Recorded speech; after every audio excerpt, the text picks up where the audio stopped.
Bienvenue sur Renaissance émotionnelle, le podcast dédié à ceux qui cherchent à transformer leur vie, à trouver un sens au milieu du chaos et à retrouver un pouvoir intérieur. Je suis Émilie Monté, neuropraticienne de la Scamden et entrepreneur dans le monde du bien-être émotionnel. Et bonjour, je fais cette vidéo parce que du coup j'avais oublié de préciser que j'ai créé ma communauté WhatsApp. Vous trouverez le lien dans la description et du coup dans cette communauté vous allez pouvoir retrouver des conseils en exclusivité, des échanges, je vais sûrement faire des lives, ça va être un autre moyen de communiquer tous ensemble et vous aurez également des fils de discussion pour vous tenir informés des prochains événements, des prochains podcasts, etc. Donc, inscrivez-vous là, juste en bas dans la description. Et puis, on se retrouve très vite. Bonjour et bienvenue dans Renaissance émotionnelle. Aujourd'hui, on plonge dans un sujet un peu délicat, mais tout aussi important. Pourquoi est-ce si difficile, pourquoi est-ce si compliqué de créer des relations authentiques? Si tu as déjà eu cette impression d'être entouré de personnes sans vraiment te sentir connecté, ou si tu te reconnais dans ce rôle de survivante, de femme forte, ou encore de people pleaser, madame parfaite qui essaye de satisfaire tout le monde, sauf elle, cet épisode est fait pour toi. On va parler de ces mécanismes qui s'installent souvent sans même qu'on s'en rende compte et qui nous éloignent des liens sincères et des connexions qui nourrissent l'âme. Alors c'est parti, voyons ensemble les 5 raisons pour lesquelles les relations peuvent être non authentiques. La première raison, c'est bien évidemment l'enfance. L'enfance et les injonctions qui écrasent notre authenticité. Reviens un instant dans ton enfance et pose-toi la question. Essaye de te souvenir. Est-ce que on t'a déjà dit des phrases comme « sois sage » qui, dans le langage des adultes, veut dire « fais-toi toute petite, entre dans cette case, ne fais pas de vagues, ne dérange pas ». Ou alors, est-ce qu'on t'a déjà dit « arrête de pleurer », comme si tes émotions n'étaient pas valables, comme si elles n'avaient pas leur place, comme si tu devais les cacher, les réprimer, ne pas avoir d'émotions négatives.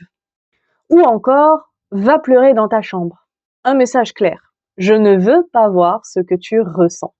Ici, tu dois aller te cacher pour vivre ton émotion. Toutes ces phrases, ce sont des injonctions que l'on a pu entendre dès l'enfance. Ces petites phrases répétées au quotidien qui impriment une vérité dans l'esprit d'un enfant. Si je montre qui je suis vraiment avec mes émotions, mes besoins, mes colères ou ma tristesse, je risque d'être rejetée. Alors, à ce moment-là, tu n'as pas envie d'être rejetée et tu t'effaces. Tu deviens cette petite fille discrète, sage, cette petite fille parfaite, cette petite fille modèle, celle qui ne dérange pas, celle qui mérite d'être aimée seulement quand elle se fait oublier. Et en grandissant, ce schéma-là devient tout simplement automatique. Tu fais plaisir aux autres, tu mets leurs besoins avant les tiens, parce que tu as appris que c'est comme ça qu'on t'aimera, c'est comme ça que tu recevras de l'amour. Mais en réalité, tu t'oublies. Et cette distance que tu crées avec toi-même finit par te priver de relations sincères. Comment les autres pourraient te connaître si toi-même tu te caches?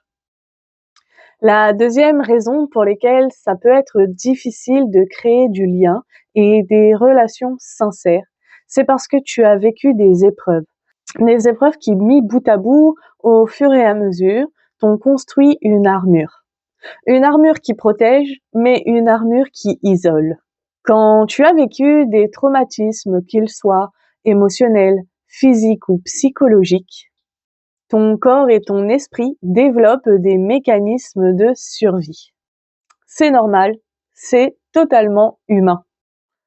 Tu te mets alors à porter une armure qui protège, qui fait du bien, qui rassure, mais qui est lourde à porter. Elle peut peser. Et tu peux te dire des phrases comme « si je montre ma vulnérabilité, on risque d'en abuser. Si je me livre, si je baisse ma garde, ça va encore empirer. » Tu as peut-être vécu des moments où tu t'es confié et tu as montré avec authenticité qui tu étais et ça s'est retourné contre toi. Quelqu'un t'a trahi, quelqu'un a minimisé ta douleur ou, pire encore, a utilisé ta vulnérabilité pour te blesser encore plus. Alors tu te fermes et tu deviens cette forteresse imprenable. Ainsi donc, personne ne rentre, mais toi non plus, tu ne sors pas. Cette peur de l'autre, ou tout du moins cette peur de ce que l'autre pourrait faire si tu baisses ta garde, si tu ouvres la porte, si tu le laisses rentrer, elle te protège, mais elle t'isole également. Et finalement, tu restes seul avec cette armure qui commence à rouiller et qui t'empêche d'être vraiment toi-même. La troisième raison, c'est cette identité de femme forte et indépendante que tu t'es construite.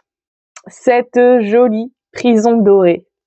Peut-être qu'au fil des années, tu t'es construite cette image de toi, de cette femme forte, indépendante, de cette guerrière, de cette survivante. Et pour cause, c'est cette force, c'est cette indépendance qui t'a sauvée.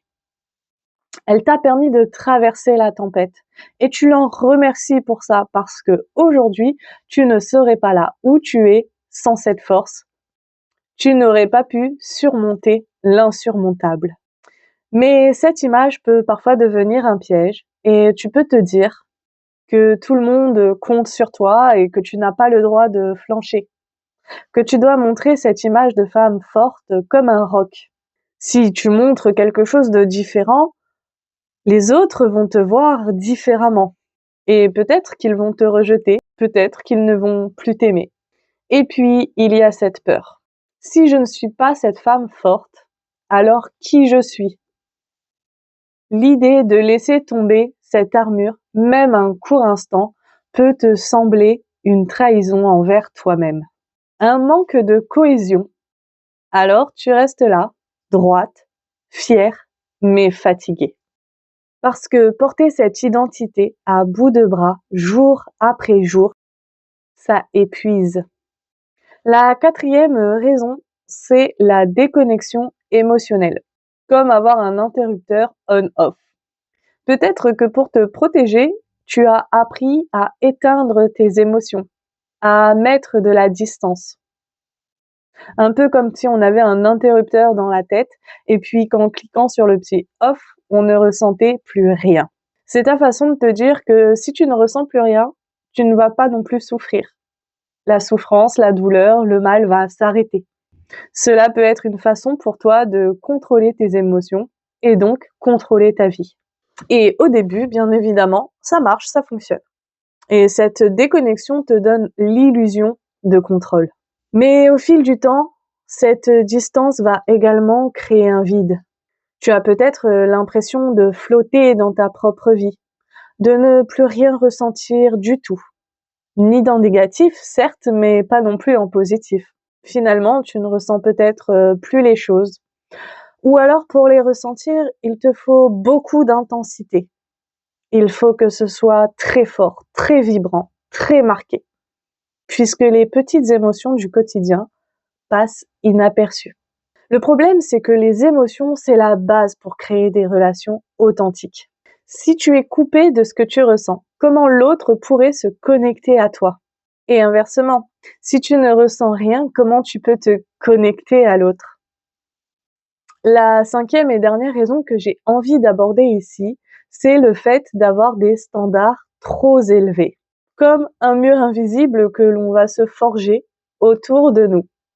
Et c'est à ce moment-là que tu te dis que tu n'as pas envie de baisser tes standards, qu'il vaut mieux être seul que mal accompagné. Et là, j'aimerais t'inviter à creuser un petit peu. Est-ce vraiment parce que tu as des standards élevés ou est-ce parce que tu as une peur qui peut être déguisée, une peur un peu cachée. Peut-être une peur d'être à nouveau déçu, blessé ou trahi. Peut-être qu'un jour, tu as idéalisé une personne ou une relation et la réalité t'a frappé de plein fouet. Depuis, tu as construit un mur invisible entre toi et les autres. Ce mur va te laisser un sentiment de sécurité, cette impression d'être protégé. Mais il va également t'isoler des autres, puisqu'il empêche n'importe qui de rentrer et de découvrir qui tu es réellement. Ce mur que tu te crées, cette protection, elle t'aide à être dans l'hyper-réalisme. Tu vas voir tous les défauts des autres. Et puis finalement, tu vas ne voir que ça, jamais leurs qualités. Tu vas te concentrer, te faire le focus sur tout ce qui ne va pas avec l'autre et dans votre relation. C'est un moyen de te protéger et de mettre de la distance. Une façon de te dire à quoi bon, je sais comment ça va finir. Ou alors de te rassurer en te disant je le savais, je l'ai vu dès le début. Mais cette prévoyance n'est qu'une illusion. En faisant cela, tu te prives de découvrir l'autre dans son intégralité. Tu ne sais pas qui il est vraiment, dans ses forces et dans ses fragilités. Alors, pour t'aider à explorer ces mécanismes, j'ai fait une petite liste de questions que tu peux te poser.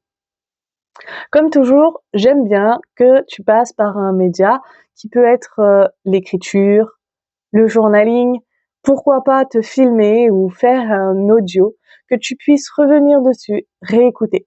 C'est un moment où tu vas ouvrir un espace à l'intérieur de toi et à l'extérieur aussi, parce que tu vas te mettre dans un lieu dans lequel tu te sens bien, dans un lieu où tu as du temps, du calme, de la possibilité en fait d'être avec toi-même, à l'intérieur, dans tes émotions, dans ton introspection. Tu vas noter ces questions et bien évidemment, tu vas y répondre et c'est ces réponses qui vont formuler un début de solution. Je t'invite d'abord à t'interroger sur ton enfance et les croyances sur l'amour et sur l'authenticité que tu as eues ou que tu as encore. Quel message ai-je reçu à propos de mes émotions lorsque j'étais enfant? Est-ce que je ressens le besoin d'être aimé, de plaire, de me cacher ou de changer pour créer du lien et pour être avec l'autre? Puis j'ai envie de t'inviter à explorer tes traumatismes et ta vulnérabilité avec des questions telles que ai-je vécu des moments de vulnérabilité qui se sont retournés contre moi? Quand est-ce que j'ai été vulnérable et on a utilisé cette vulnérabilité pour me blesser, pour me faire du mal, pour me trahir? Quelle place, aujourd'hui, la peur occupe-t-elle dans mes relations? Pourquoi pas après aller voir ton identité et tes mécanismes de défense, avec une question telle que suis-je attachée à mon image de femme forte, indépendante, guerrière, survivante, qui m'empêche d'être vulnérable? Que se passerait-il si je laissais quelqu'un voir cette part de moi que je cache? Qu'est-ce que je n'ai pas envie que les autres voient de moi? Puis tu peux aller t'interroger sur tes relations et tes attentes vis-à-vis des autres. Est-ce que j'ai tendance à juger les autres rapidement? Ai-je tendance à les mettre rapidement dans des cases? Est-ce que je me dis que je connais ce type de personne, ce type de défaut et du coup je vais m'arrêter là? Ou est-ce que je leur laisse une chance de me montrer qui ils sont vraiment? Ai-je peur d'être déçue au point de ne pas laisser la relation commencer? Ai-je tendance à idéaliser mes relations, qu'elles soient nouvelles ou anciennes? Pour terminer, tu peux t'interroger sur le rapport que tu as avec toi-même. Est-ce que tu t'autorises à vivre tes émotions pleinement? Est-ce que tu t'autorises à montrer tes émotions pleinement? Est-ce que tu oses les exprimer? Et la dernière question que je t'invite à te poser, c'est qui suis-je au-delà de mes mécanismes de protection et des rôles que je me suis donnés? Tu n'es pas la seule à ressentir ces murs invisibles, ces blocages, ces peurs, ces émotions. Mais la bonne nouvelle, c'est que tu peux les déconstruire une brique à la fois. parce que tu mérites des relations nourrissantes où tu peux être pleinement toi-même. Si cet épisode t'a parlé, je t'invite à le partager avec une amie et bien évidemment à répondre aux questions que je t'ai posées. Tu peux même me faire un retour en commentaire et me dire comment ça t'a aidé. Ces réflexions peuvent être le début du chemin pour plus de sincérité avec toi et les autres. Alors merci d'avoir partagé cet instant avec moi et à très bientôt pour un nouvel épisode de Renaissance émotionnelle.